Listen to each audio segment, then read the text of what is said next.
Tapi bukannya chest itu ada gerakan khusus ya untuk masing-masing bagian. Ada buat dada bagian atas, bagian tengah, bagian bawah, sama bagian dalam. Oke, sebetulnya gue tuh udah lama banget pengen ngebahas ini ya. Dan gue yakin habis lu nonton video ini, lu bakal tercerahkan gitu. Lu punya pandangan baru mengenai latihan otot dada. Oke, jadi kalau kita mau ngomongin secara detail atau anatomi otot dada kita, itu cuman kebagi menjadi dua bagian bahkan. Yang pertama itu ada bagian atas atau bagian terkecilnya, namanya itu clavicular head. Terus bawahnya atau sisanya, bagian paling gedenya itu namanya sternal head, dan ya cuman kebagi menjadi dua bagian itu doang. Dan sebetulnya hampir semua gerakan push, entah itu bench press pakai barbell ataupun pakai dumbbell atau pakai mesin atau pakai kabel, itu udah pasti akan meng-engage semua bagian otot dada lu. Jadi kayak semua bagian otot dada itu bakal kena semua gitu loh di gerakan-gerakan push. Karena gue yakin nih, lu yang nanya-nanya tentang ini, lu pasti sebelumnya pernah nemuin sebuah tutorial atau penjelasan kayak, oh ini untuk khusus otot dada bagian bawah nih,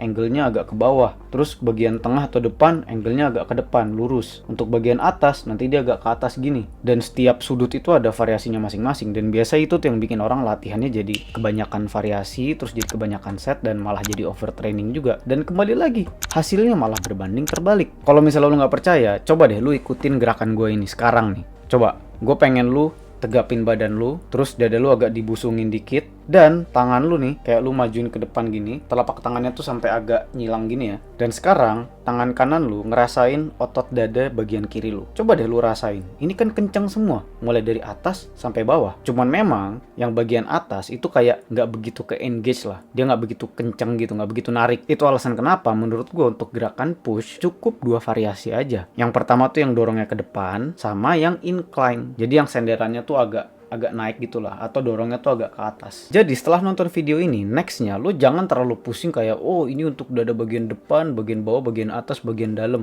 Bahkan bagian dalam aja itu nggak ada setahu gue. Dada kita tengahnya ini itu cuman tulang, dan itu adalah tempat tendon untuk nyambungin otot ke tulang. Jadi nggak ada nih latihan khusus untuk dada bagian dalam nih. Jadi kurang lebih gitulah. Next, apalagi nih yang lo masih bingungin atau kayak lo masih kepo gitu, lo merasa kok kayaknya ini agak terlalu berlebihan atau terlalu membingungkan gitu ya, lo bisa tulis di kolom komentar lah, gue bakal coba jelasin.